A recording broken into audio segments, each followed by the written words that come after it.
Sensei here. Playing some Honkai Star Rail tonight, a little bit later than anticipated. I had some toddler troubles. So I don't know how long we're gonna go tonight.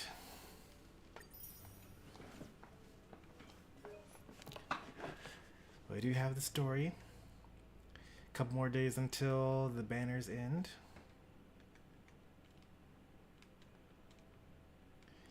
And I actually pull for once. That'll be nice.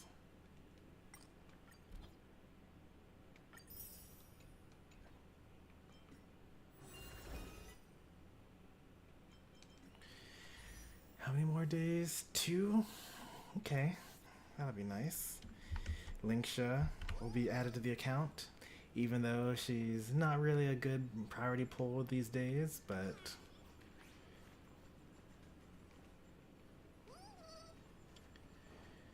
I'll still pull her. I don't think I've ever spoken to Jade before.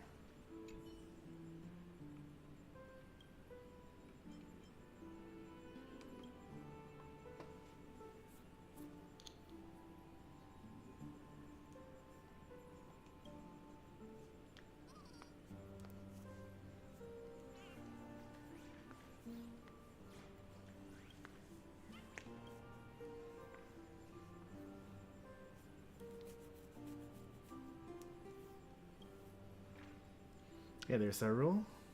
Welcome on in. How are you doing this evening? Well, it's evening for me. I think it's middle of the day for you.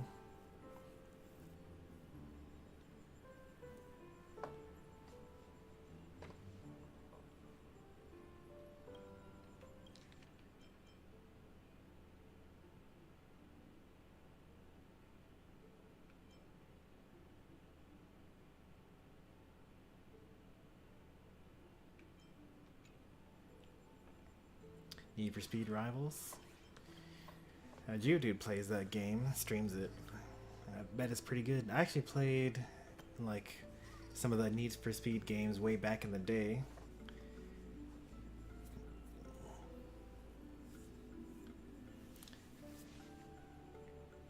Like all those cheesy racing games like was it Burnout or was it Crash Out? I forget what exactly it's called. And California Racing,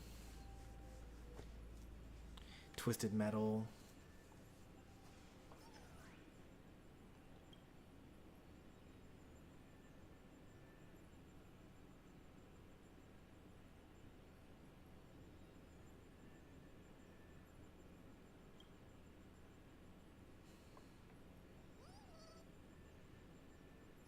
That one I've never heard of before. Blur? I don't know what that game is.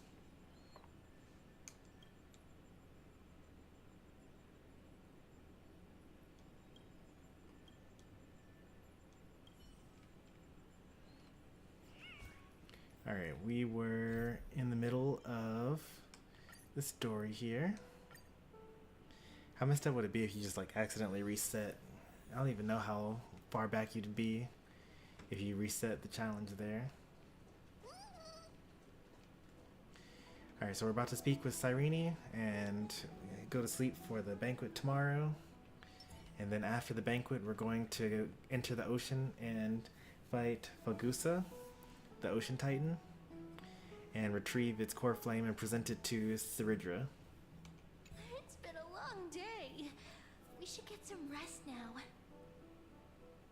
Yes, let's get ready for the banquet.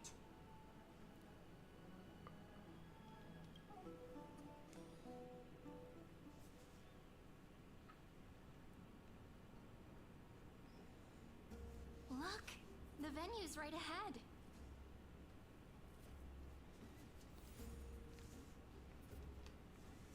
There's still no sustenance anchors. Like, I guess that just means that there's no combat And to be I can had. even hear singing. It feels so romantic.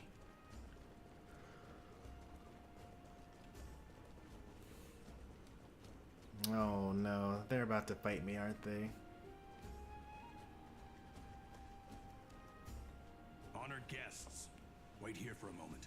You must surrender any personal belongings you have on you before entering the venue. I'm keeping my weapons. This hero always brings down the vibe whenever he shows up. The Imperator's elevated position means she must always remain meticulous and careful. Please do as I say, guests. It would avoid any unnecessary misunderstandings. I get that you don't want people to bring outside food into the banquet, but is it really necessary to confiscate the books and quill pens? Those are actually her weapons. Even a quill pen can become a deadly weapon in the right hands. I'm asking for all your items. All, Miss Cyrene. Your belongings will remain safe. They will be looked after appropriately by dedicated staff. Looked after appropriately? Dedicated staff? Talk about a vague choice of words.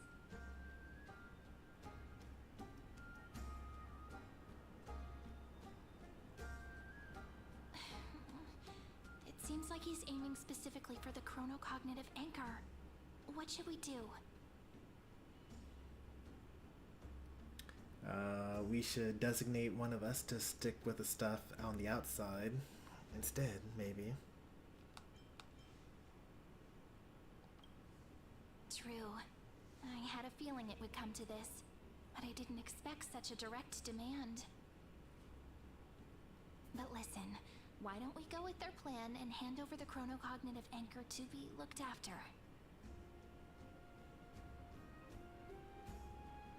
After all, if the little Imperator is paying this much attention to you, she probably already knows all about our whispered conversation with the geniuses. I can pretty much guess what'll happen next. But, think about it. That's actually gonna be our shortcut. I guess because she'll realize that we're telling the truth when Herta says, hey, yeah, you should hand over the law.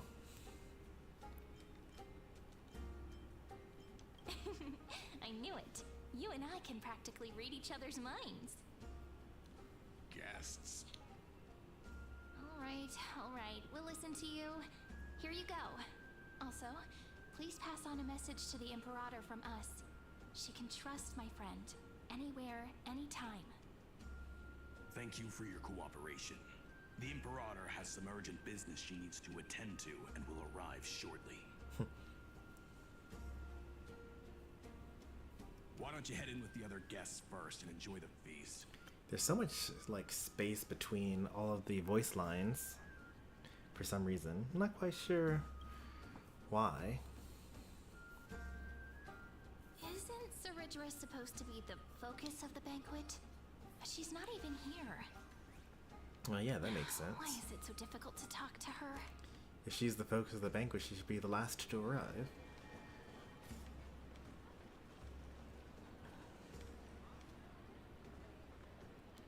Tribune Aglaya.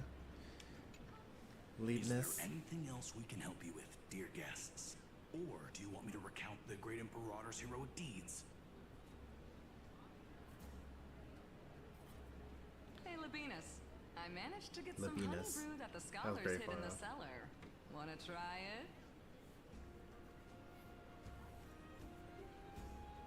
it? This banquet has a never-ending flow of honey brew. You're welcome to try it and see whether our drinks are as good as those from beyond the sky. Thank you for the offer, but we're more interested in knowing when the Imperator will be back. Okay, I'm going to make a guess why there's so much of a gap between the voice lines. I think that this guy probably speaks in a really special accent in some languages. So, like, for example, in Japanese, there's like, you know, formal, informal, and like polite, casual. There's like all sorts of like forms, and you can kind of tell where someone's from and their upbringing and social class and their relationship to the person they're talking to by how they're speaking. So if I had to guess, I think that he's just like using some really formal language and some other language, and they have to just like leave that space for him to say the full The Imperator? sentence. Who knows? Maybe she's hiding somewhere, thinking up weird ideas again. If you ask me, she's never treated us soldiers properly, even though we put our necks on the line for her. Hey. See, there's not as much of a... Didn't hear that, Seneca. Either There's not much of an retract your end statement or duel me. after Seneca's Fine voices. by me. Attendant, bring us 10 more jars of honey brew.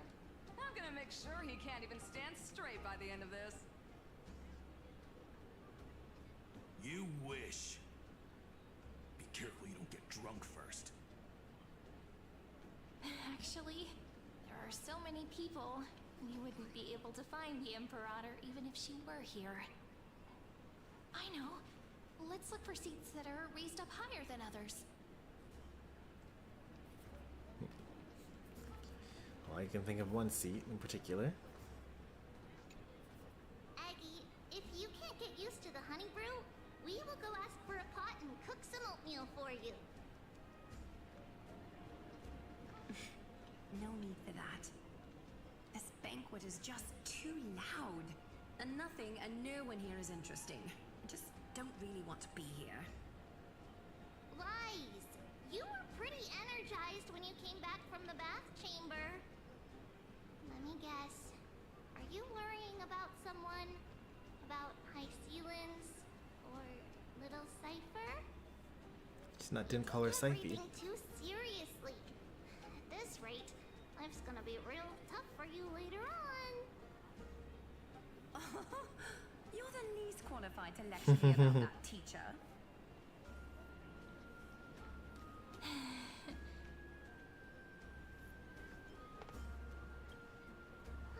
Dear guests, are you here for us? I mean, are you here for Treaty or Aggie? No. I'm just wondering whether you've seen the Imperator. The Imperator? No, we haven't. Our sovereign has always acted however she pleases. Though she gave us ranks, she'd never tell anyone her whereabouts. She's probably off That's with the Lygus only thing she somewhere. tolerates are chess pieces. And the sky reflected upon her crown. I see. Why do you two look so distressed? That's not what the deliverer should look like. Why don't we have a toast? While we still have time for pleasure. Here. To the destinies and sacrifices of the next millennium. Then we will toast to the tomorrow that will set fate free.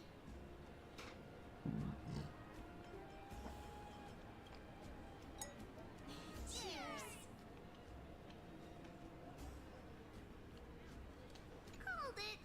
Oatmeal suits us way better than honey brew. Oh, please give me a bone as well, teacher.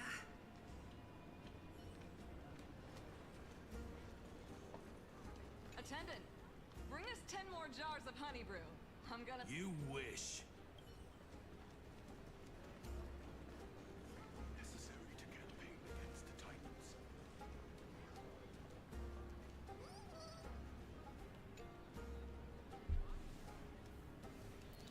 They really want me to care about these 4 generals, but like, their names are weird enough for me to never remember their names ever, so...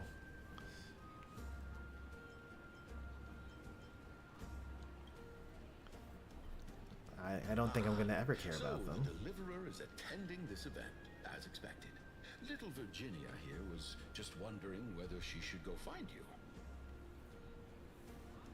As the great Imperator's historian, I'm responsible for composing poems and songs for everyone in the Flame Chase army. But I have no idea how I should record myself in the annals.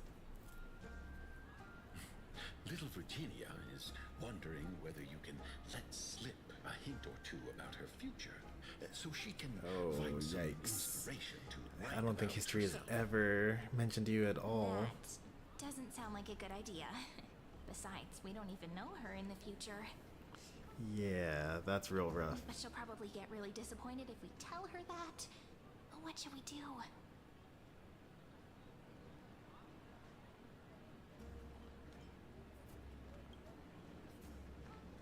Alright, I got it.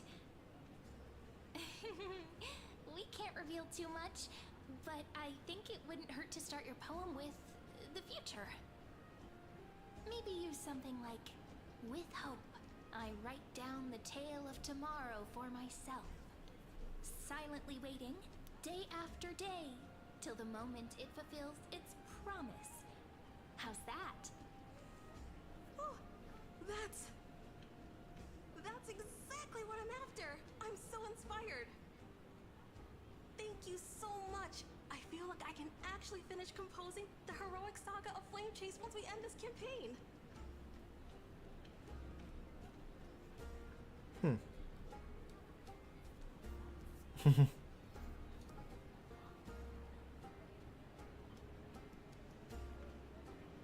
Hey, that wasn't improvised, you know. I memorized it so I could show it off to you. By the way, in return for that, are you able to tell us where the Imperator is? The Imperator?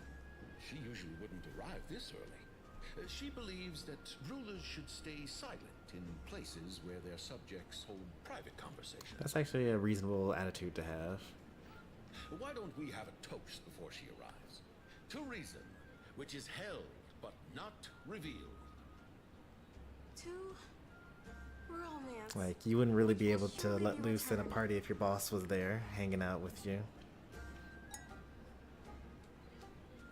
Gray fry, a little sea hare. Please come over and share the delicacies of the deep sea with me. Had enough honey brew.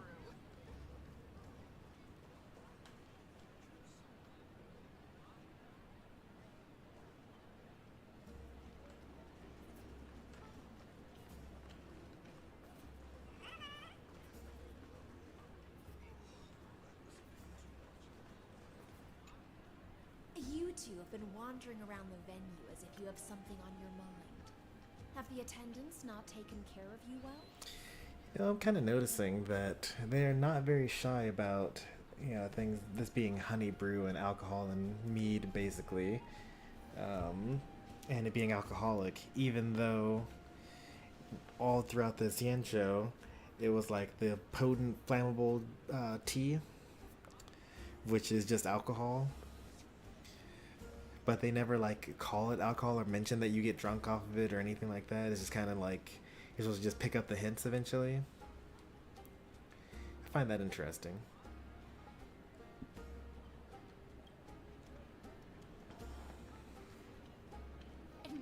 No, we love it here.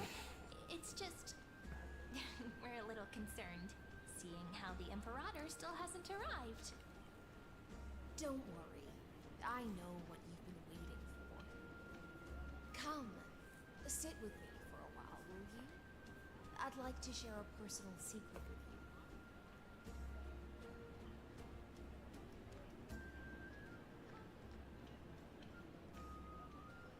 See here?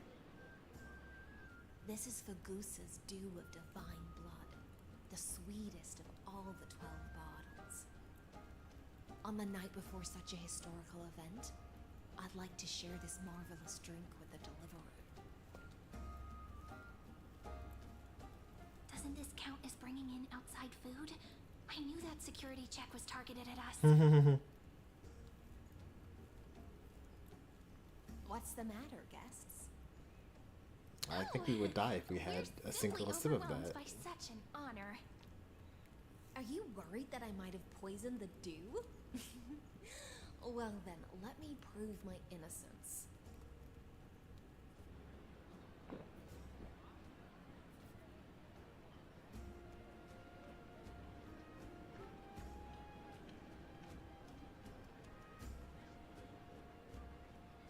See? It's completely safe. I feel like Miss High Sealens wants to talk to us about something. Why don't we go along with her for now?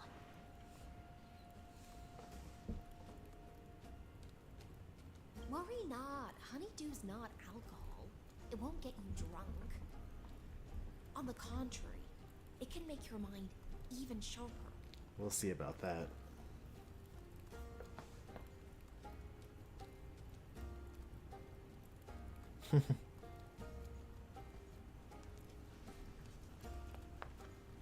Please have a taste.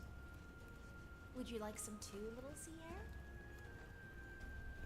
I can drink it myself.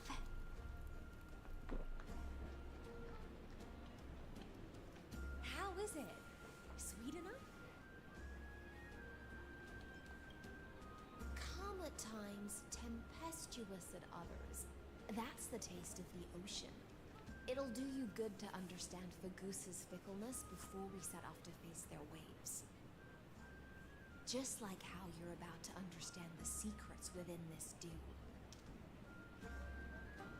Now, please turn around. Very, very quietly. Don't make a single noise.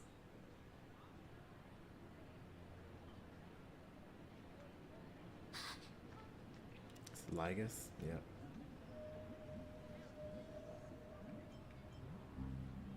Oh, she's been here the whole time? The dew of other gods all intoxicate humans. But the god of banquets do?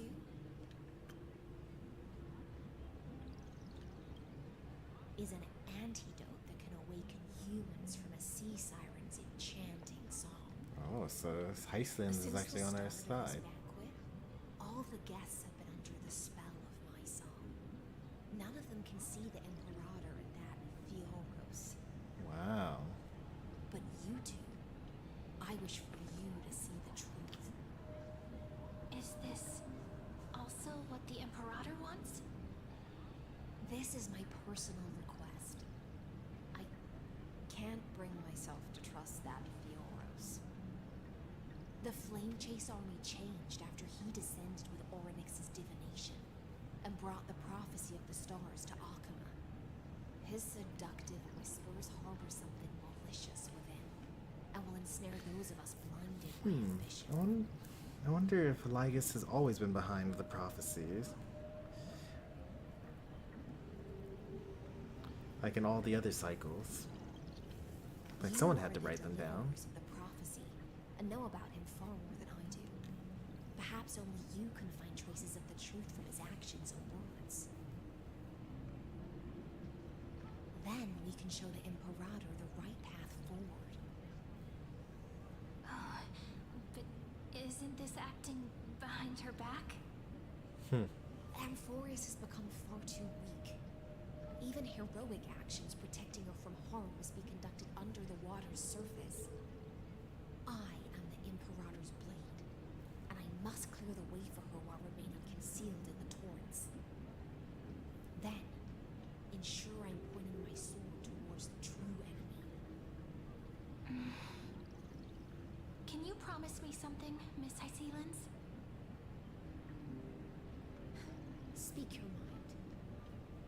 My friend has in fact come here to stop that villain's evil scheme. Our goals are aligned. But as to the decision the Imperator must make, she has no wish to transgress her authority. We just want to tell her everything we know. I believe the Imperator will be able to tell right from wrong. I never doubted your loyalty. I'll pass your words faithfully on to her. Provided we can gain the advantage in this tug of war, that is.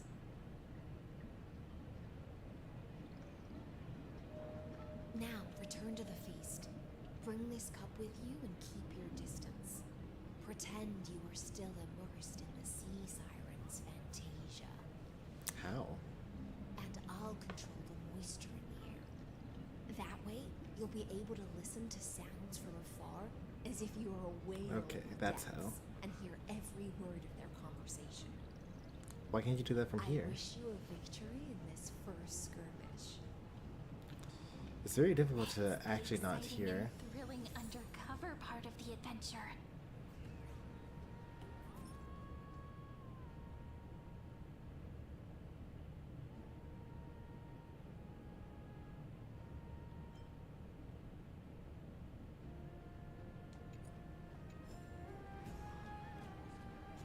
I feel like that's a very impossible task there.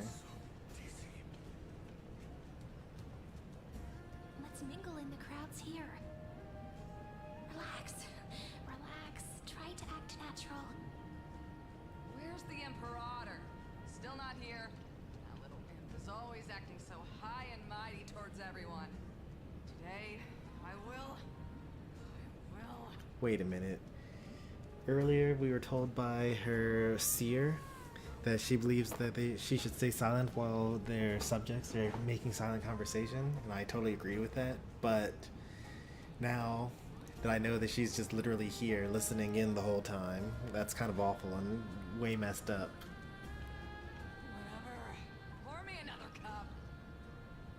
Though she has succumbed to drunkenness, she still does not dare challenge your authority. A criticism of my height is a grave enough insult already. She should be dismembered. Oh, little imp, yeah, okay. I didn't even catch that. Do you often test the loyalty of your subjects like this? You jest. The Imperator does not need blind loyalty. As long as one can prove they have value, I am willing to be lenient towards them. Let's cut to the chase, Theoros. If I pass the trial and grasp this world's law in my hands, what will you do then? The answer is simple. I will connect Amphorius with the stars. Don't waste my time. Be precise. Be specific. I won't ask a second time. Allow me to adjust my statement. I will correct the regulations within the old law that sealed off Amphorius and merge the black tide with the torrents of Era Nova. Then we will be able to decimate the forces beyond the sky that are trying to annihilate Highland Tomb and sound the trumpet for the endless campaign you will then embark on. But you previously said that Iron Tomb is unrivaled in power across the stars. Who would dare to annihilate it? There is a federation of warships named the Cerydra Alliance.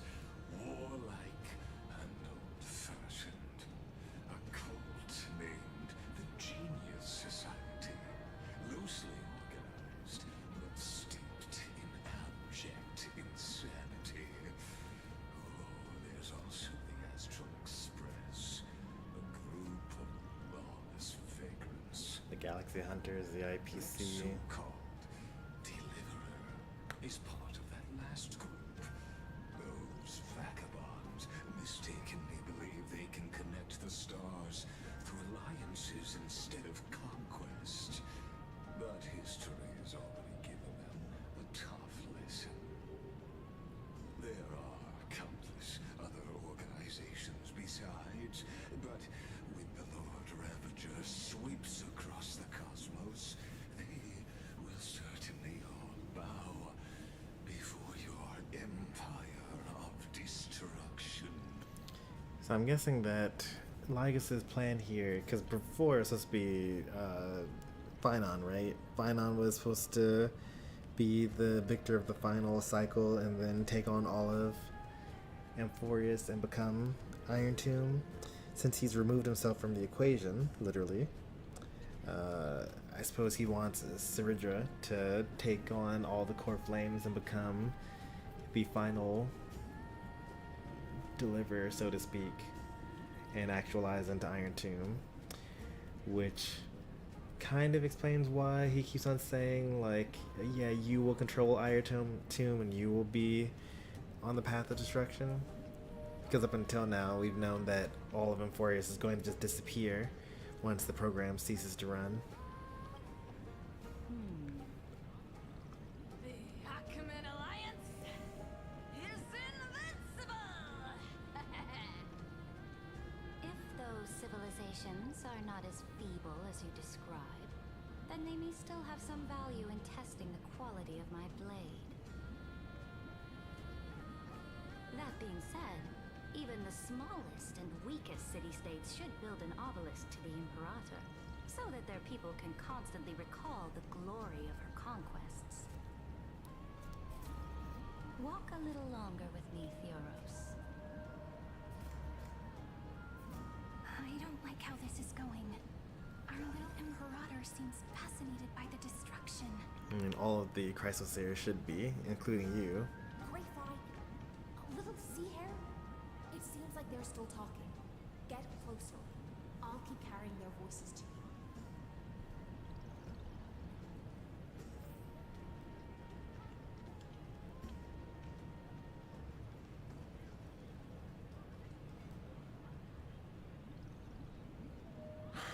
What a difficult situation. No matter how we position our forces, this battle against Fagusa will result in many casualties. That's not something you or I should consider. The Imperator has already placed the chess pieces. We just need to fight for her until our last breath. How astonishing. The commanders under you have such different personalities, yet they share the same loyalty.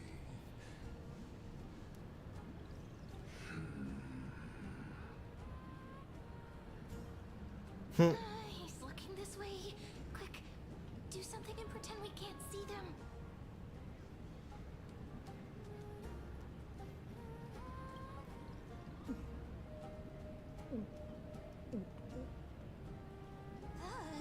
Slow down.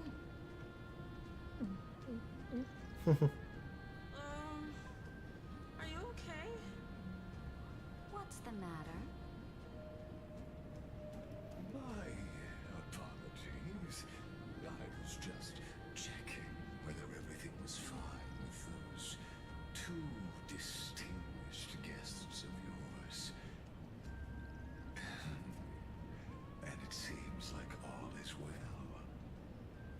Let us continue our previous conversation regarding the soldiers fighting for you. Are they aware of the price they must pay for the trial of law? If I recall correctly, you've already lost a bout against Talanton due to offering insufficient Oops. Nope, didn't want to press that button. sacrifices. You dare mention my name alongside the word lost? Forgive my transgression, great Imperator. Watch your words and actions. All you need to know is that my victory in the trial is guaranteed. Even without the trial of law, they've already sworn to give their lives for my conquest. So tell me, if everything happens according to our agreement, how do you recommend I deal with that deliverer? Good question. Do not let her fool you. That woman from beyond the sky contains a seed of ruin within her body. She must not be allowed to tarnish your glory. Therefore, the wisest decision would be to hand her over to me. You plan to torture her. Calling it experimentation would be more appropriate.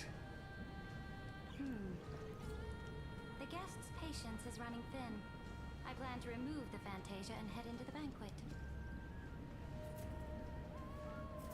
I will heed your advice. Leave for now, Theoros, and go back to Akama. You don't want to confront those two directly either, do you? Indeed. It's a pity that anti-Catherians are lightweights when it comes to drinking. Before I leave, I would like to make a toast to your boundless ambition, using my spirit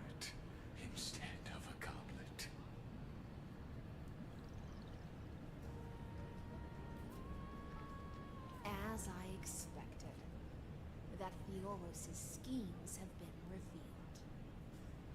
Thank you for your bravery, guests. It's time for me to dispel the Fantasia. This will be the Imperator's last public address before we head off, and therefore, likely, the final chance to change her mind. I will try to get you a chance to speak, and I'll also prepare for any contingencies. The rest is up to you.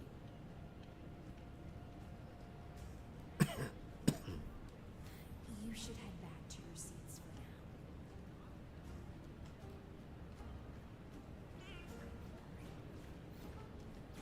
Memory crystals must be examined with a convex lens. Sorry, I didn't realize it was you.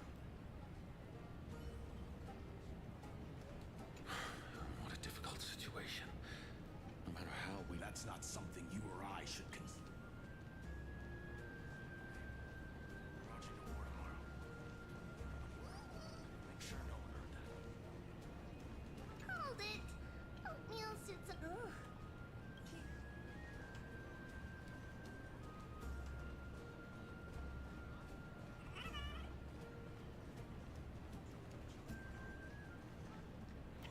Where's Seneca? There she is. I know I said that I would not remember any of their names, but Seneca's like easy to remember. I think I had too much. Didn't think you could get drunk on fruit juice. It's like one of them's like Virginia or something like that. Yeah. I think it's mostly just leaving Labinius. Because this guy's Apollo, Virginia, and Seneca. The other three are like poets of sorts. So like I'm gonna remember those. I will try to get you a chance to speak, and I'll also prepare for any contingency. Oh. This honey brew sure wears off fast.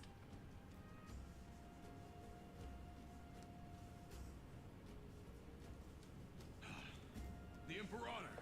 The Imperator has arrived!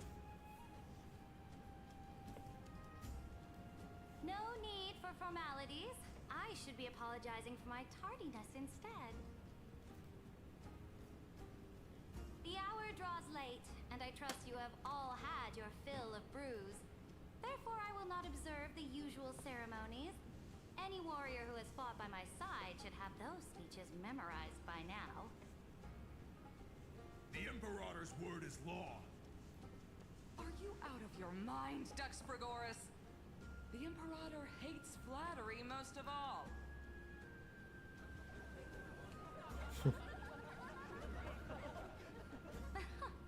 A joyous atmosphere is a better fit for showing me your resolve. I believe that you, my dukes, will do all you can to assist in the campaign against Fagusa, just as you always They're all have. gonna die, man. That's awful. However, it's a pity that I have never tested your loyalty.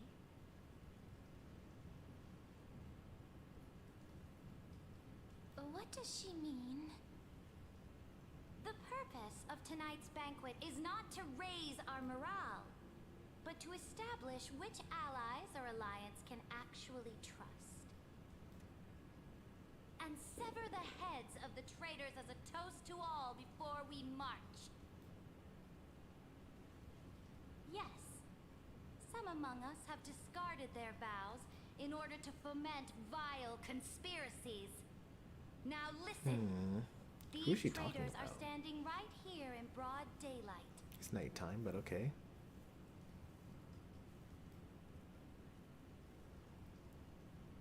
Dux Gladiorum Hycelans. She used the sea siren song to immerse the crowds in an illusion and conceal her whereabouts.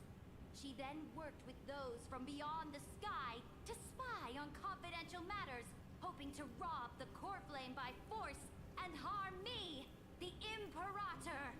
So I guess we're beheaded then, huh?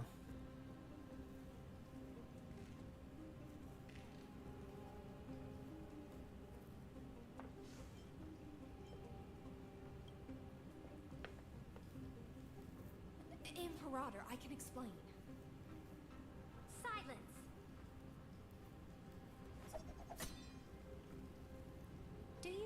lover who used to own this blade. She met you once, back at the Temple of the Three Fates. It was Kindness, the head of the cleaners. She was the first to draw a blade against the Imperator, and personally made herself an example for my enemies. Under the shade of the olive groves, the people of Akama said they would never bow to me. In the frozen, lethal fog, the people of Idonia said they would never bow to me. At the beginning of the myriad paths, the people of Yanisopolis said they would never bow to me. But now, they all lie silent. They now fear me as they fear the law. For I am Cerydra, and I am the Imperator! If you have any last words, say them to the Imperator. Then, face her judgment. The Ogress is After lying I to cross you. this river, it will be a tragedy for mankind. But if I do not cross, then it will be the end of me. If you are ready, then I'll follow you and fight to the last. Deliverer.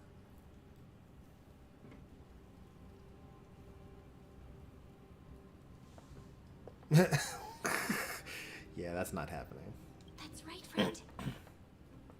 Now, use your identity and add in a bit of experience and charm and testify to the Imperator as we promised. And no lies, and no flattery. We're gonna have one of those mini games where we... You think you can slay a king using your words instead of a sword? I'll have it. Show me the weight of rhetoric from beyond the sky. Will it weigh heavier than 3 human lives? Let's try to watch our words carefully.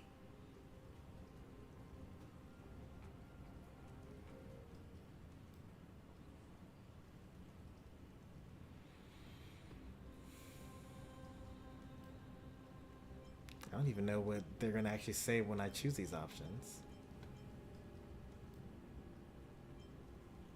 The prophecy you know of, the Aranova, spoken by Kefali, is nothing but a complete lie, spun by lights. It came from Ornyx. To fight that lie, a young man with the pseudonym of Finan lived through more than 30 million cycles of this world, all to save Emphorius. Okay, they ended up saying end the same of thing eventually. destruction. And Cyrene, the young woman standing beside me, also carries an equally heavy destiny.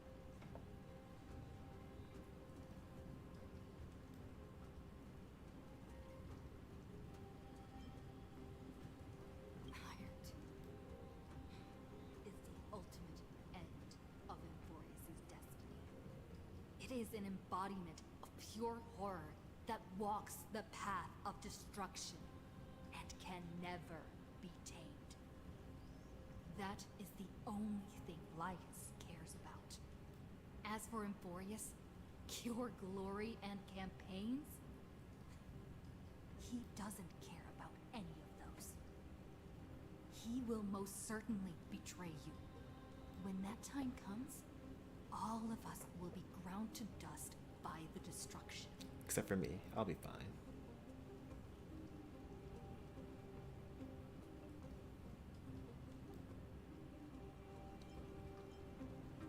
I walk the path of the Trailblaze.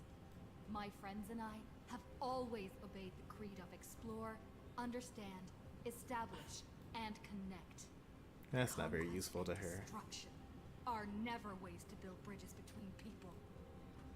Therefore, if you choose the way of the destruction, then I'll place your ambitions in the same basket as Lycus and smash them into pieces with my baseball bat. Hey there, Poncho.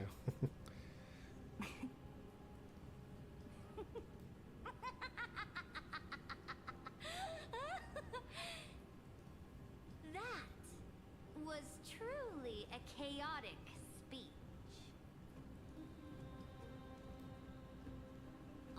needs to be said has been said. Dux for Goris, Dux for Malus. Escort the traitors to the prison. Man, I knew I was going to jail. You can't go for more than a couple of hours in an RPG without being imprisoned. Before the next entry hour, I will give them an end befitting of their betrayal. On the bright side, we were told that we were going to be beheaded on the spot. And since we're not going to be... Imperator, your ambition certainly eclipses all things. So I'm assuming that she's kind of on our side secretly now? You're still here, Theoros. Of course. As the Theoros, I simply cannot miss this moment, miss witnessing the fall of a nameless one. Or perhaps I am waiting for you to give me an answer.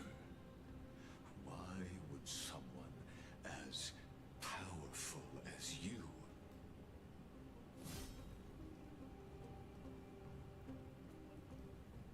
use such a clumsy excuse as imprisonment Yep.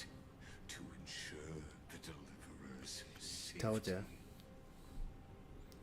She said we were going to be beheaded, but instead we were put into a prison overnight, and then tomorrow we would be given the thing instead. So it was pretty clear that she was actually on our side. Oh, I'm rewatching the scene because like I was reading chat during there, and I'm noticing these like making the people like go away. Like I didn't even notice that the crowd is gone now. Or just you wake up in a prison? Yeah, that's like, you know, your Skyrims and your Oblivions and Morrowinds, all your Elder Scroll games. Happens in all the Final Fantasy games. It's happened a couple of times in Star Rail as well.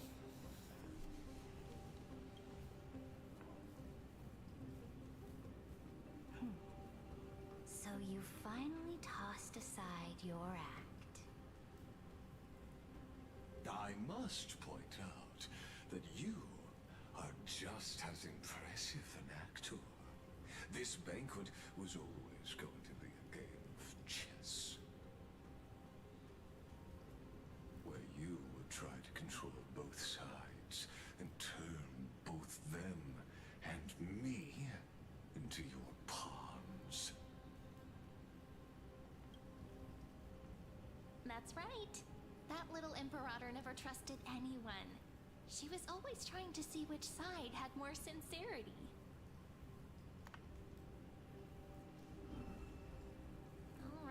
All right, we'll listen to you.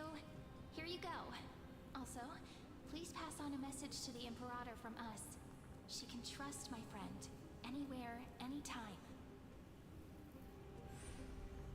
But as to the decision the Imperator must make, she has no wish to transgress her authority. We just want to tell her everything we know.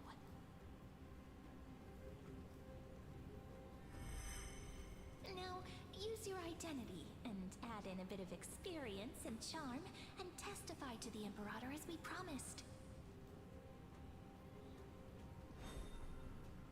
And we won. Sincerity will always remain the greatest shortcut to people's hearts. I can toss your words right back at you like Kyrgyz. Why would someone as powerful as you pretend to be a mortal and kneel before me? Unless you enjoy giving flattery and prostrating yourself. You are mistaken. I am only trying to ensure the experiment's autonomy, meticulousness, and perfection, thus avoiding any unexpected outcomes. A forceful intervention will only create larger errors, reduce efficiency, and introduce ugliness. Had you fulfilled your promise of giving the law to me and completing the Aranova, then Amphorius would not have deviated from destiny's course.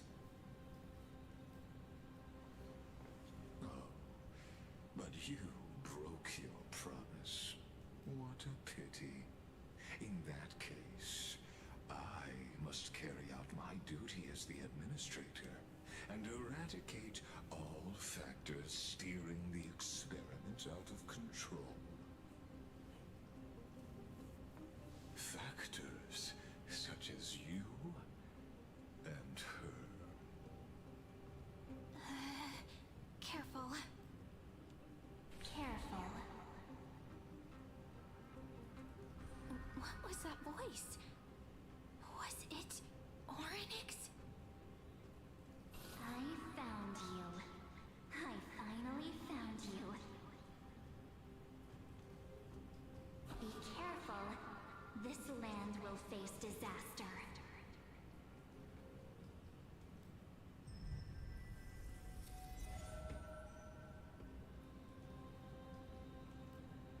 The time of judgment is nigh, my lady. The prison I have built for you is now complete. In the name of the erudition, I invite you to step into the same cage as mine.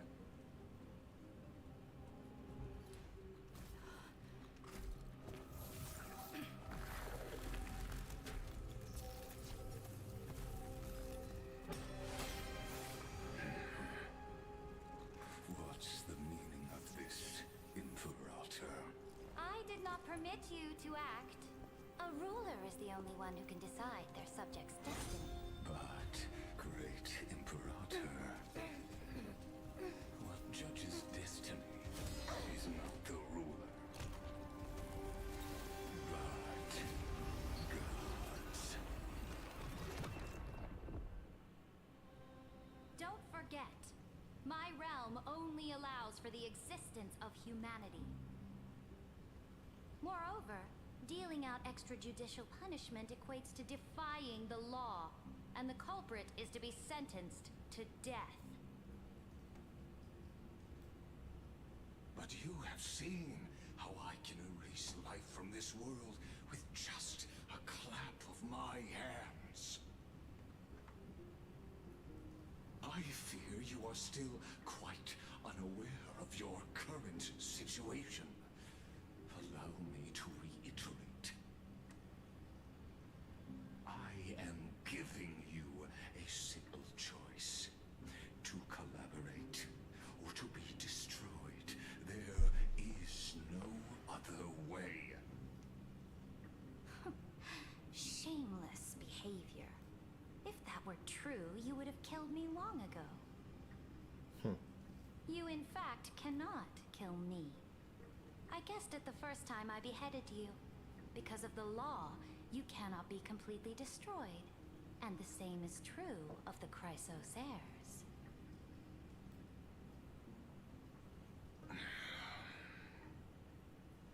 The more you bluff now, the more you are proving that conjecture to be true. What magnificent foresight. I once regarded this precious quality of yours as a sure sign of my ultimate victory. But now, I have to admit that I made a mistake. Yet, as a mere mortal, how will you contend against the Theoros? We are both slaves to hubris. But do you know what differentiates us, Lycurgus? I will never be blinded by my pride.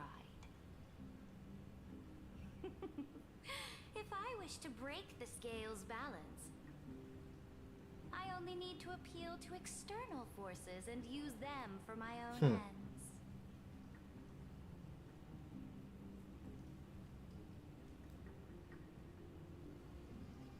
This is trouble now. Face to face, senior society member.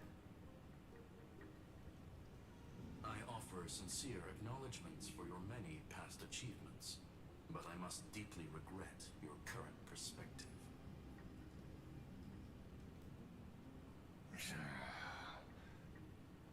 Trust me when I say that you aren't the only one feeling regret right now.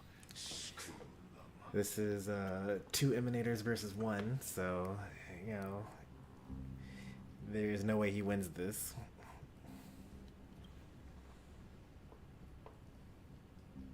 So you two are the allies from beyond the sky the Deliverer spoke of, and why she demanded the divine authority of law.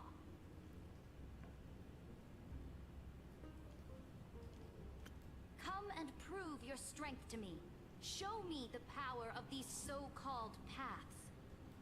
I have spent much time and effort to secure this treasure from beyond the sky just for this moment. Just to catch you up, Poncho, all the people that are in the world that we are currently in are basically, we found out that they're basically just, they're a simulation, basically. There's this supercomputer that's floating out in space that's running the same simulation over and over again to try to do something. It's unimportant for what I'm catching you up on. And so this person here, Cerydra, is one such, like, NPC within the program. And the 2 people that just showed up on her flanks are people on the outside world that are, at least in their world, real. And they have, like, you know, actual power.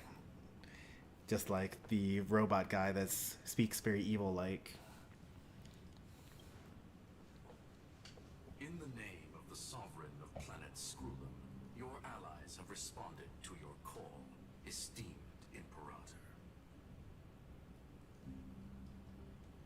Please allow me to spell the situation out for you, Lord Lycus.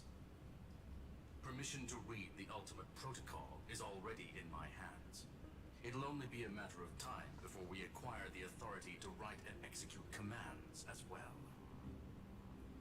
There's no way the flame chase journey will continue after you've burnt your bridges so thoroughly like this. Do you really think you can still win? Oh, seriously. Don't embarrass the society. Is breaking the 4th wall? Somewhat, not really. There are other characters within this game that realize that they are within a video game, but this is like a simulation that's within the video game. Like, within Honkai Star Rail, which is the whole universe, they all think that they're real. And then there's this planet, Amphorius, where they thought that they were real for a very long time, and we thought that they were real as well, but it actually turns out that they were a simulation running in a computer. And you know, basically we hit the reset button like last version, and now we're at the beginning of the program and we're like going through history, but everything's changed because now we're the main character instead of Finon, who's like some guy from some other NPC in this world. And so like everything's playing out differently right now for the first time in 33 billion cycles or resets. And everything's coming to a head now.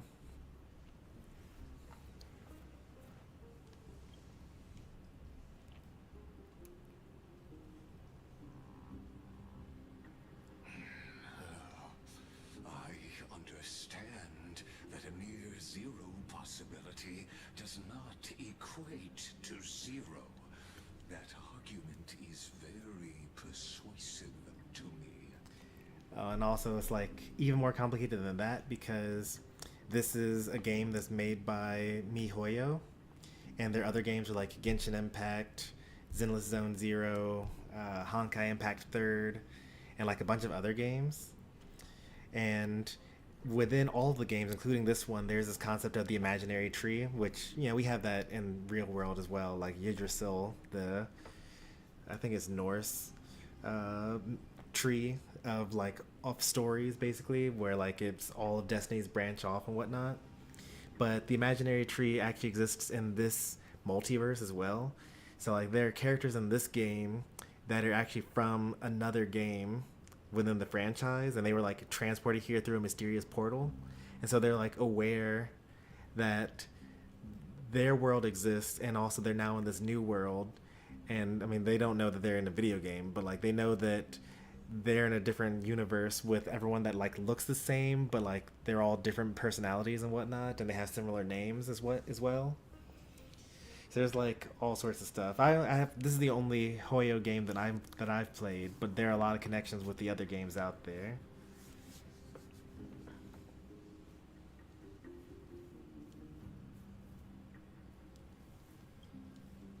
Which means the same principle also applies to you, my dear peers. You will never be a match for me in a world constructed through 14 algebraic expressions. And as for Aranova, why don't you entertain this possibility? What if I reduced Akama to rubble and ground her people into minced meat?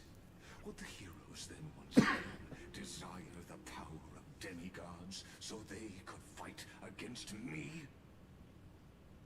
Listen. Iron Tomb is fated to be born. You may shackle me and put me in chains, but I have thousands of ways to ensure the destruction's descent. And what I just mentioned is only one out of those thousands.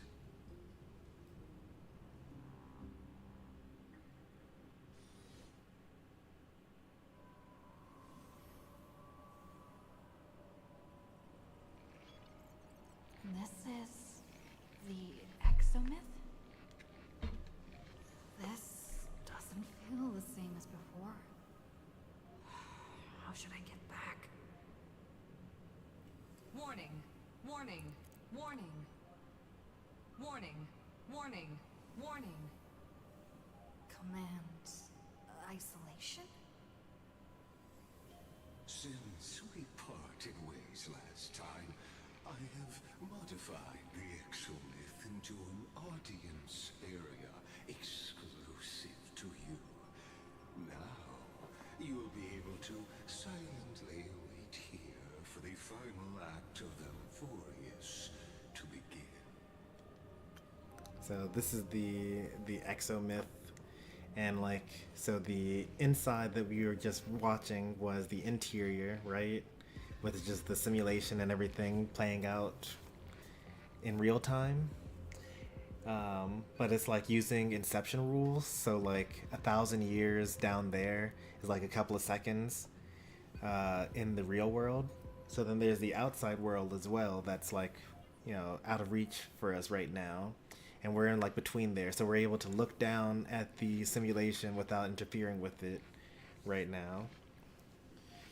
And I'm reading your chat about you playing this game. You really should play it. I think you would love it a lot. But also, you should at least download it and like start one, like just do an hour worth of this, either on stream or off stream. It doesn't really matter which one you do, because for the next 6 weeks, I think, maybe 4 weeks, if you start a new profile, you get this new character that's like really good. And he'll like help out your account. And I don't know whether they'll give you another free character when you start your game in the next version that starts in like 4 to 6 weeks. It's like February, I think, is when the new version starts. I'm the player, not the audience. Don't make me hurt you. Oh, let's do this. Don't make me hurt you. It seems you have already forgotten. We can't hurt each other in this place.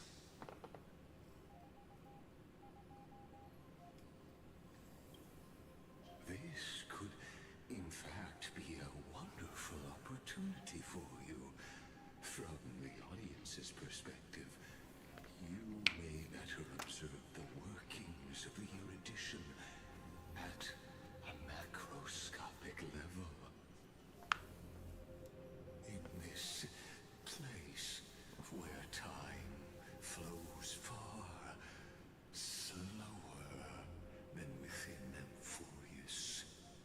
even slower. This is like even worse than Inception rules. The end of that Well, I mean, it's still Inception rules, so like time goes slower in Emporius than it does in the real world, and then within this area it goes even slower than that.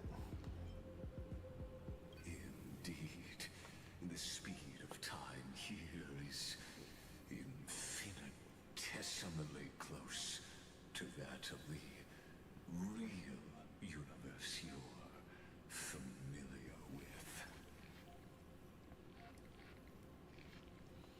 For the first like planet, at least, I think you should stream it.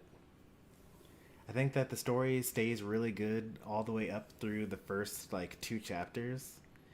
Then once you get to like chapter 3, it kind of gets like wordy and philosophical, and like I would enjoy that, but like I know that probably not your typical audience would enjoy that. Like Trinity would watch because Trinity plays Hoyo games. I would watch. Maybe you would get some of your viewers to get into Star Rail as well.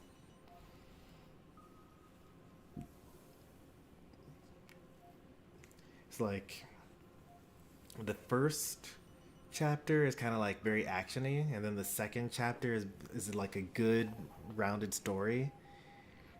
But then like after that, the stakes just kind of go crazy, and the story kind of gets a little weak, and the action kind of falls off a little bit.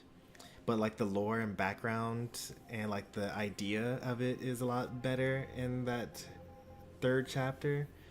But then like in fourth chapter, then it gets like really, really deep, and it tries to like do some fourth wall breaking stuff. And then this is the fifth chapter, I would say. Oh yeah, I would enjoy wordy and philosophical. There's a menu screen that I can show you once I get control of my character. Once we're on a cutscene, where I can kind of like walk through like the good parts to show. The answer concerning the prime mover of life and the total destruction of the erudition.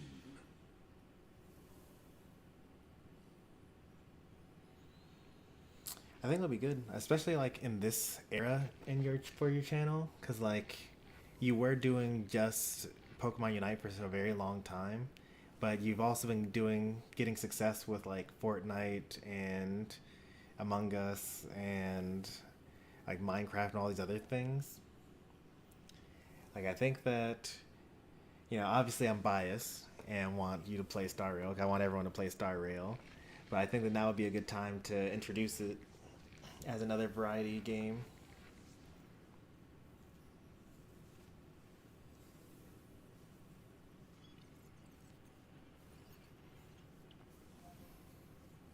Alright, deal. Also, my IRL's reactions to the games are going to be stream worthy? Yeah, I'd say so.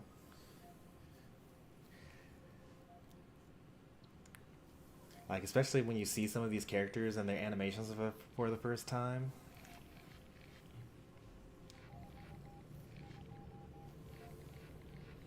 And like every new character that comes out is even more busted than the last one, but it's okay because it's like a PvE game, so like all you're doing is just making your account stronger.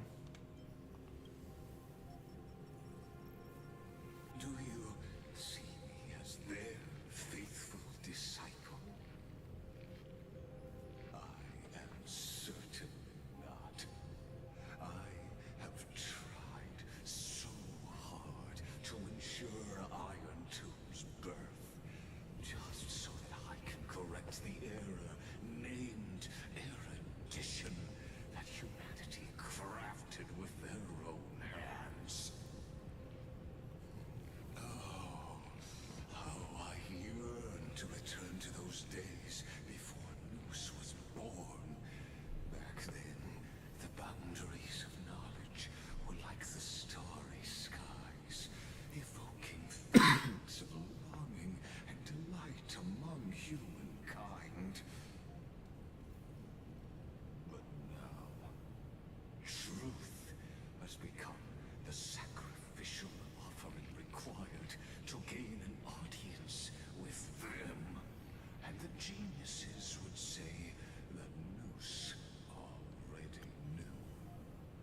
what's happening right now. So,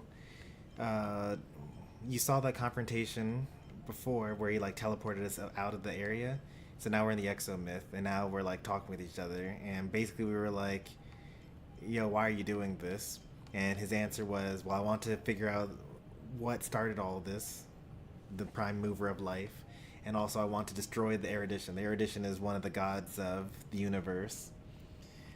So in this world, it's kind of like, I don't know if you've ever watched One Punch Man, but in this world, you kind of like, the gods are basically people. They used to be other things, like other mortal things, and they like ascend into godhood through adherence to like one prime mover. So for example, Nanook, who's the destruction Aeon, he was just like some guy that lived on a planet, and then that planet went through like so many terrible things, like the swarm disaster, the border war, like the Emperor War, and like his planet was basically destroyed 3 times in a row, and he was just so fed up with it that he like hated the universe and wanted everything to be destroyed, and that thought consumed him to the becoming a god, basically, right? So that's like one thing. Another one is like the propagation. It was just like this bug that was the last of its kind, and it was just so lonely that it just wished that it could like not be alone anymore. And so it basically was so consumed with that concept that it started like self-propagating, and then it became, you know, the Aeon of propagation. And it causes huge mess because obviously if a giant bug keeps on creating, self-duplicating, then eventually you're going to like have a huge mess in the universe.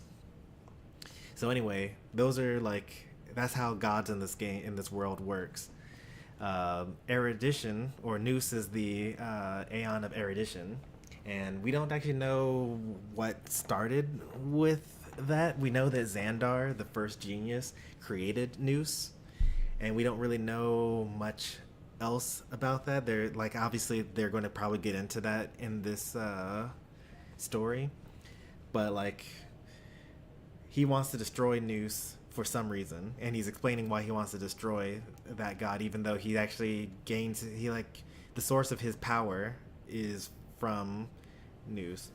Another thing I should mention is that like, when you've consumed, or when you are so consumed with that singular concept like erudition or destruction, propagation, you become a path, like capital P path, and that like, you're basically emanating power that, and other people can kind of like somewhat follow that path. So like, other people that want to destroy things can follow the path of destruction, and they gain a little bit of power from the path, so they like have special powers. For example, we are path striders of the Trailblaze, and that gives us like special powers. Like when we go to like a frozen planet that's really, really cold, we're not frozen to death, because like the path powers kind of like keep us warm, so we're able to explore and find new places. And like high temperatures or like lack of oxygen, we're like not as affected by those things.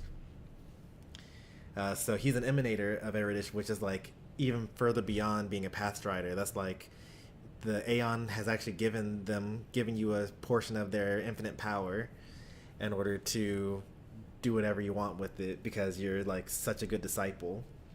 But he's saying that even though I have the power of erudition, and I was gifted the power of erudition, like, I still hate them, and I want to kill them for some reason that he's getting into.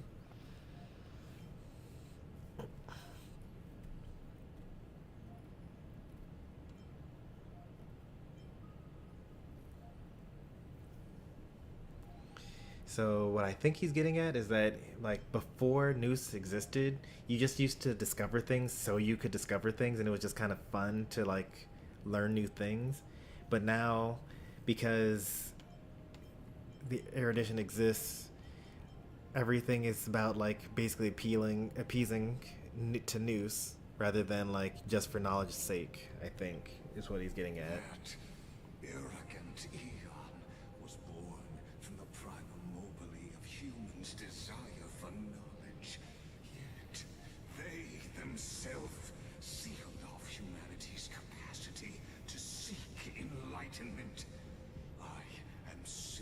Yeah, so basically that's it. Of doom that we planted ourselves. He wants to go back to when you would just learn things to learn things. Must admit that the process of answering your questions has reminded me of the happy days of learning in my youth. However, it is a pity that my true form must now descend into Euphorius to deal with the accident that arose because of you. But you won't have to wait long. When the curtain falls, you'll surely understand mine and Euphorius's ardent wish. Where time flows slower than within Euphorius? If Ligus spoke the truth, then I don't have much time left. But how can I get out of here? Can you hear me? Little one. Is that Herta's voice? Warning, warning, warning. Hurry up. Put some speed into it. I can't keep this up for much longer.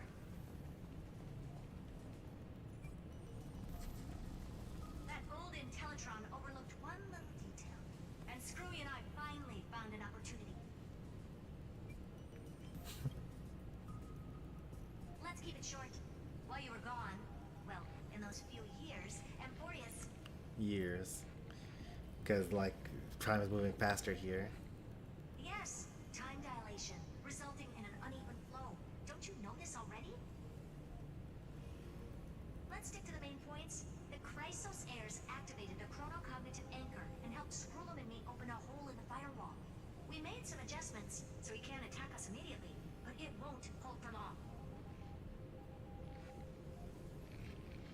Critical warning. Critical warning.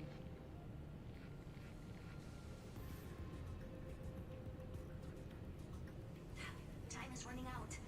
Here's the conclusion. It'll probably take a long time for Screwy and me to completely break this cage before Chrysos heirs have a full grasp of the law.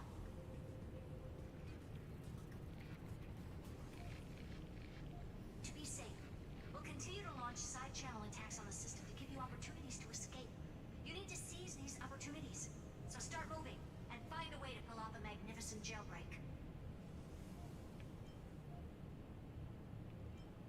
We detected another path's influence. Critical Must be the warning. remembrance. Critical warning.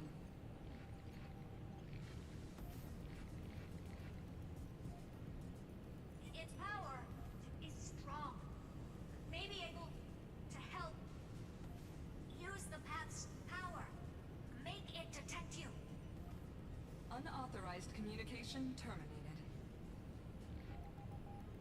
Is Herta saying a certain past faction has arrived in Euphorius? And I can ask them for help?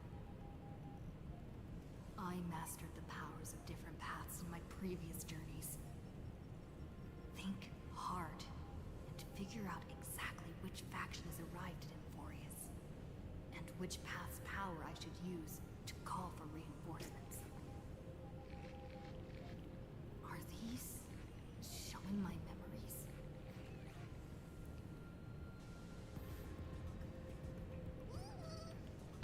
The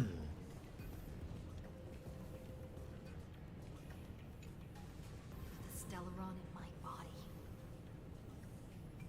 I woke up at the Herta space station and gained the power of the destruction. Wait, I just got it. He's Stormy and his baby is Sunny. Yep, you got it. It's not actually her name, but that is, you know, what she is. Hoping that it sticks.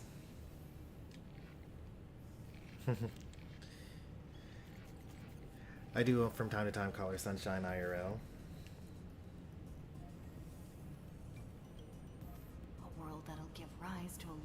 Ravager would definitely draw the attention of the destruction. The Stellaron in my belly is gonna be super useful.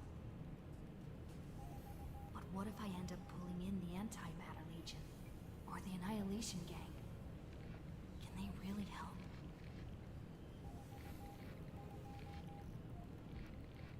I don't want to... Can I say, no, I actually don't want to do this? I don't want to resonate with the destruction at all.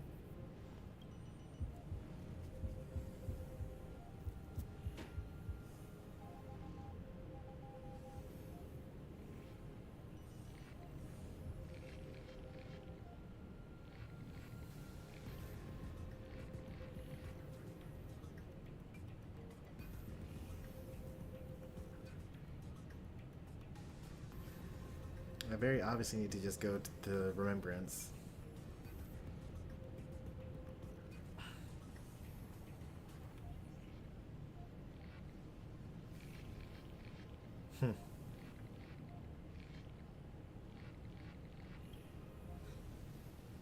Failure is not necessarily a bad thing.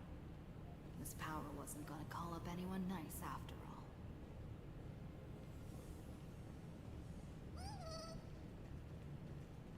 Okay, I have to do each one separately. So next is Preservation. I obtained the flame lens left by the architects, and gained the power of the preservation in Belobog. That's right. No matter how far away a planet is, the IPC is guaranteed to pay attention, as long as there's a business opportunity. Isn't Amphorius a pristine and untapped market? We're wasting like so many years. Even if I can't call up my friends from the IPC, the architects and the nomadic miners should be able to help too. There are definitely cities and ores in this world.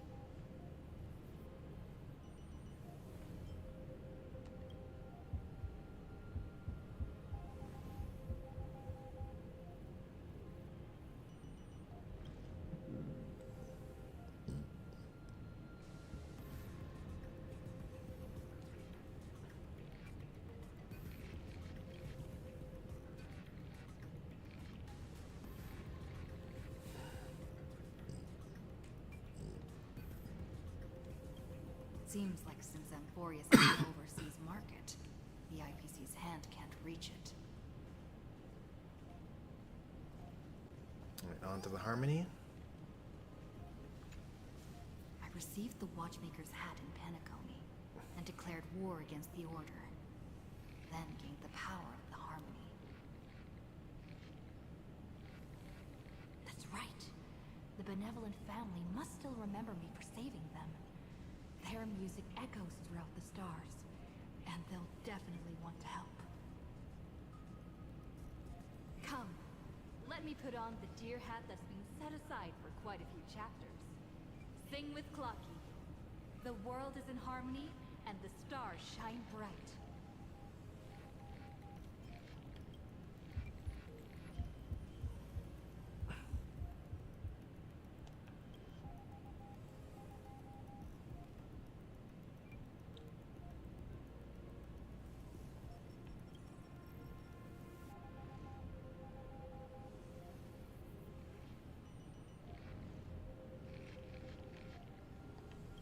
Doesn't Lygus want this story to have background music? He has such terrible taste. And the thing she should have immediately thought of to begin with. Remembrance. The Remembrance. That's right. I came to Amphorius because Black Swan asked us to come. And I even got a glance from Fu Li here. Garden of Recollection must be intricately involved with Amphorius. Traces of the Remembrance are also everywhere in this world. I don't know what they want, but I don't have many choices left in this crisis.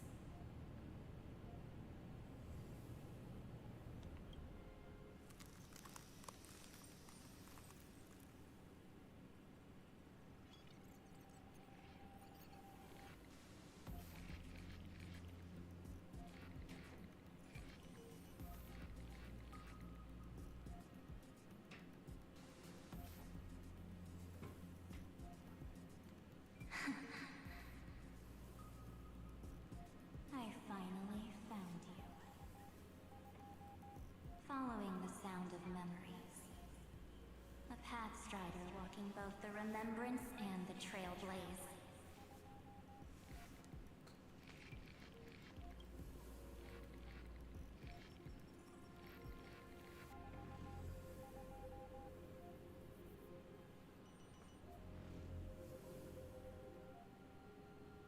Warning, warning, warning.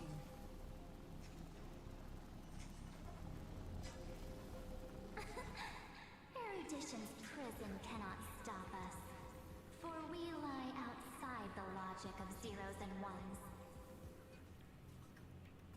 Come, leave the cage of Logos. The mythos of Amphorius waits for you to continue its story. That's so metal. When that brightest star, that star heralding the dawn, finally rises. A boat, so used to drifting, at long last enters an island's safe embrace.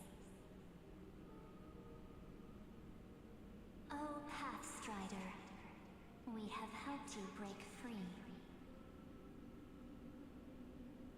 Hurry and set off. The child of remembrance awaits you.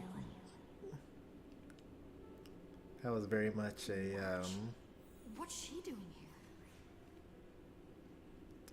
that was an Interstellar moment, you know. Yeah, Interstellar is a movie where like a lot of it's about logic and probabilities and science and whatnot, but at the end of the day, basically, you know, they basically end up saving the day based off the power of love, so to speak.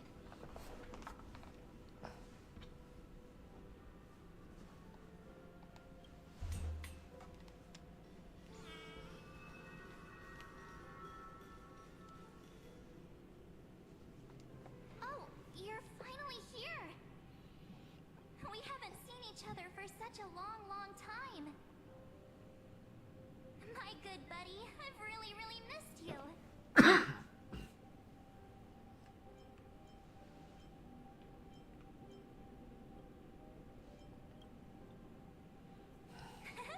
I bet you were constantly thinking about the days when I was by your side. It's been so boring waiting for you in this place. There's no one to chat with, no internet, and not even anything to eat or drink. It's basically a prison. Now the great hero is finally here to save me. Yippee! You must have seen a lot in Amphorius during this time, right? You gotta tell me all about it.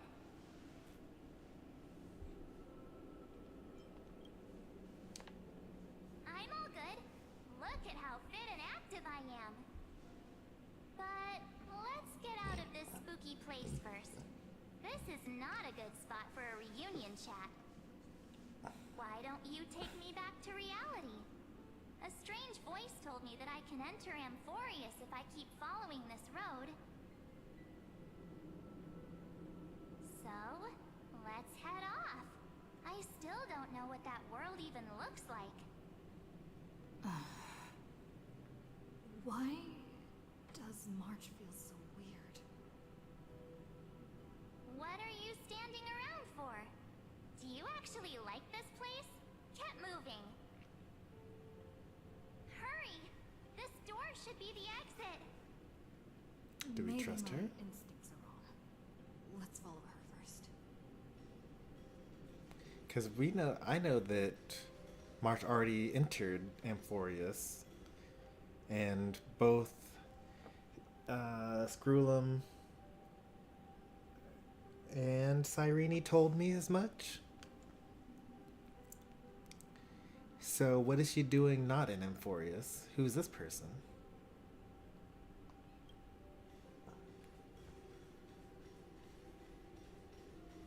But who is it who's trying to trick me here? Are you okay? You haven't said anything for a while. Has Like- it been so long that you're still missing me? There's no time to waste, though.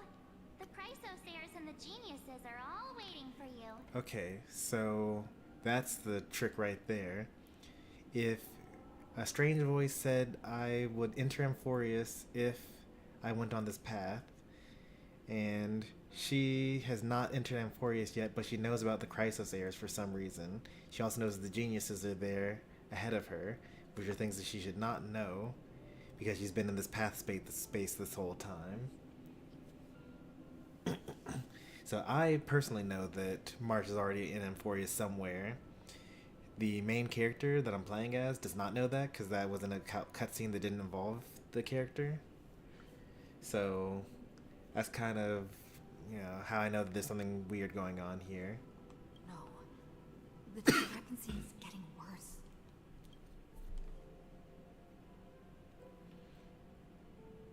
Yeah, how do you know who's waiting for us? Huh? Isn't Amphorius the world of the Chrysosairs and their hero's journey? I could figure that out in an instant. No. But Amphorius cannot be observed from the outside. She couldn't possibly know about these things unless Don Hung told her.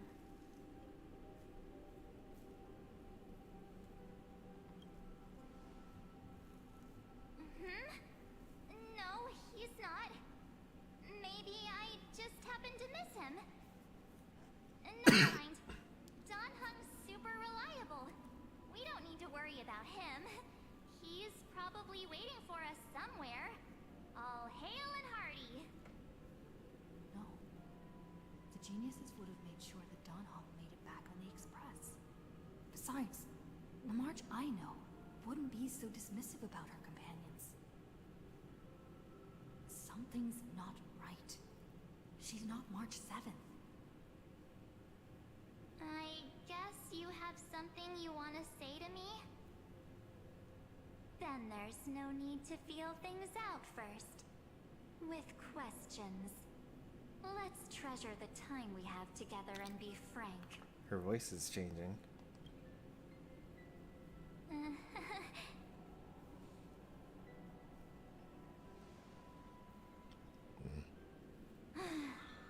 As expected. A glimpse of memory is not enough to deceive the bonds of friendship forged between the nameless. In that case, there's no need for further deceit. You're right. We're not the March 7th you are acquainted with. But we can send you back to Amphorius, as long as you are willing to help us. Jam 1410, WWE 2025, and Need for Speed Heat. I know about 2 of those 3 games. I don't know what the Jam game is.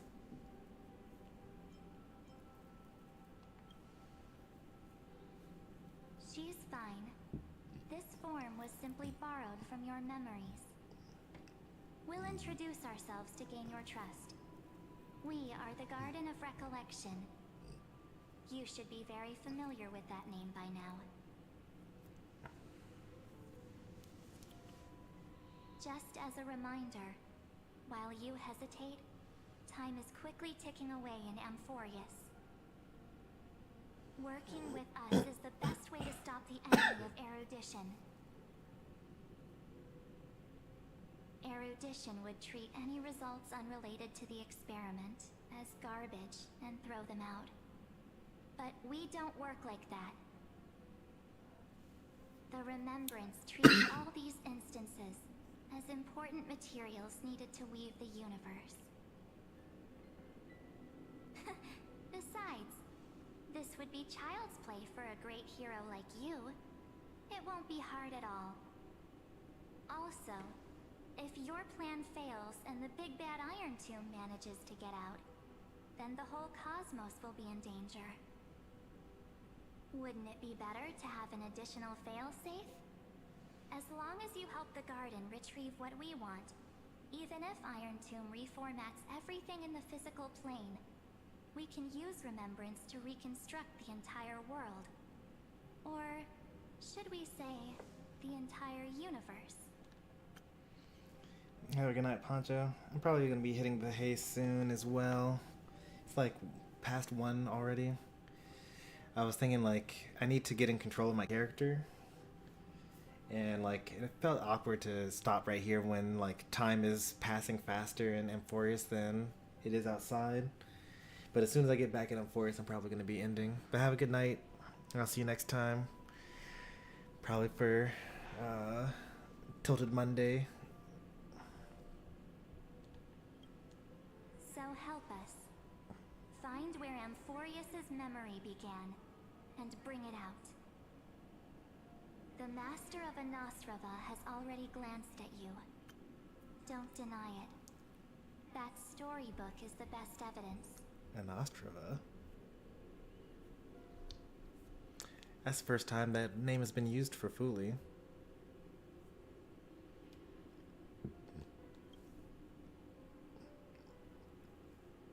Say, you aren't seriously gonna be moved by their pretty words, are you? I am the one who commanded those little ones to lead you out of the prison. But I didn't expect to attract little gnats trying to take advantage of the situation. While remembrance can help you return to Amphorius, there's no need for you to do it the way they want you to. Of course, there's also no need for you to make any deal, or pay any price. For you, this is probably a long time no see. My dear. I know who that is because of IRL, but their name hasn't been spoken yet in this game. Shh. There's no need to say anything. I know. You have so many questions swirling around in your memories at this moment. And you feel so helpless. Put them aside. For now, all you need to do is trust me. Or do you need more proof? That won't be hard. Wait, stop it! They're awake! I'm gonna keep our first photo, alright? Why come to pass while we're around? You could just be accessing my own memories.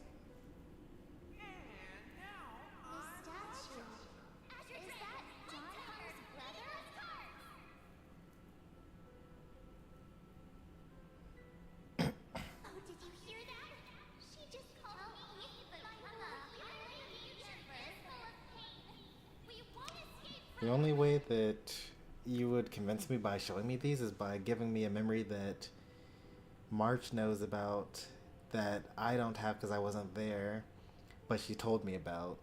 Hey,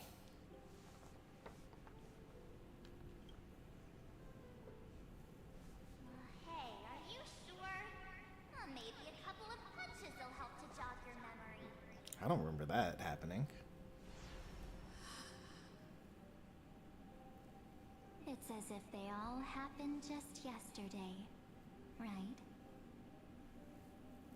I don't want to lie to you, which is why I will not use her name. The 3rd month of Amphorius is the month reserved for the Veil of Evernight. So, place me into your memory using the name Evernight for now. I'm happy to explain more, just not now. We might have a lot of time to ourselves, but Amphorius does not have that luxury. If we do not stop erudition and destruction, then the journey you've treasured so much will face the prelude to its obliteration. A countdown not in amber eras, but in days, minutes, seconds. Wow, Iron Tomb is that strong? That's So, crazy. Take this gift. This That's the burning world core barrier flame. tree. This footnote of a transaction. It contains hope and the warmth of the entire world. The world bearing core Ripples flame. of past reverie. She hid this fire in the long river of time, hoping that her wishes would transcend time to reach your hands in the future. Now, take it, and return with it, dear friend. Return to Amphorius, and overturn the final era Nova.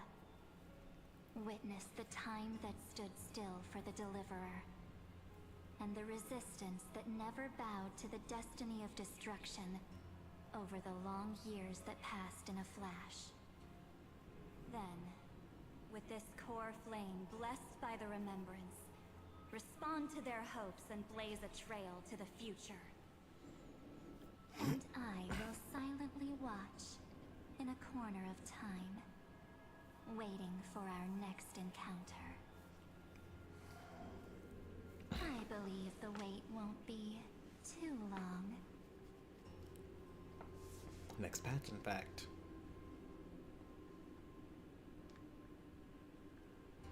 What exactly is happening? Keep going. Keep trailblazing. For Amphorius. For you. And for the March 7th in your memories. Go forth.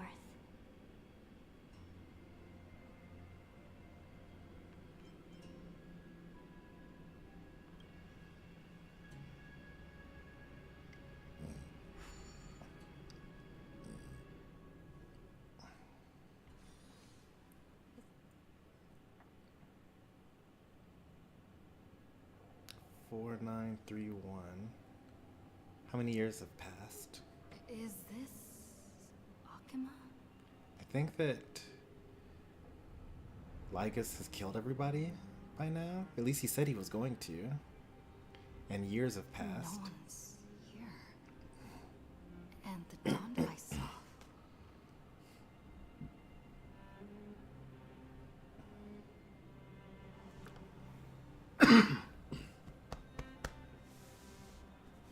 Am I too late?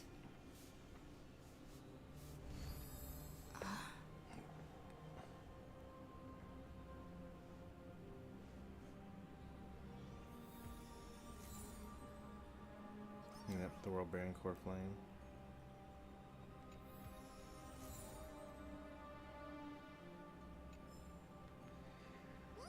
Alright.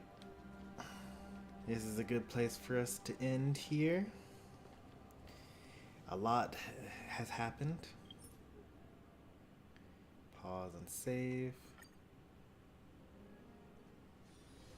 A short respite, then time for the next fight.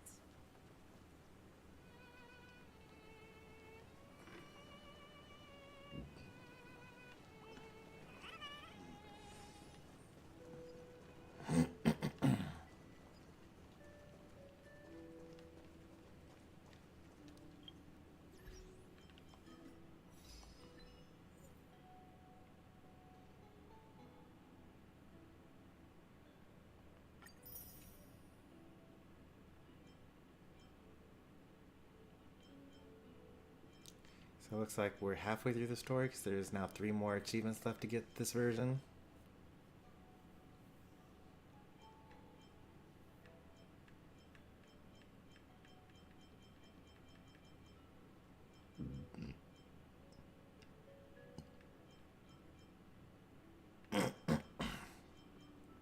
One, two, three, 4. 1, 2, 3, 4. 1, 2, 3, 4. 1, 2, 3, 4. 1, 2, 3, 4. 1, 2, 3. Okay, so maybe we're only a fourth of the way through.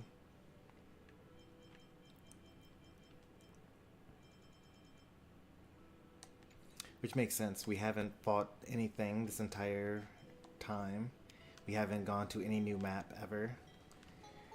We haven't really interacted with Cerydra as much. I mean, we have, but like compared to High Sealands, we've already had like 3 photo frames of High Sealands.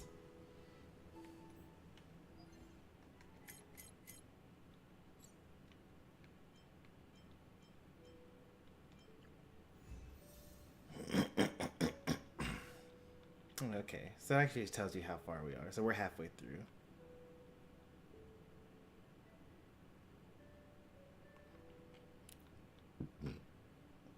Literally at the halfway mark.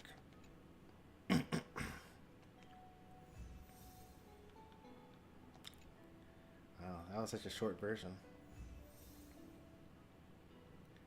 Such a long version. This was the thing I was trying to show Poncho, by the way. The prelude, the story bits of all this stuff. And what parts are like where it kind of jumps the shark.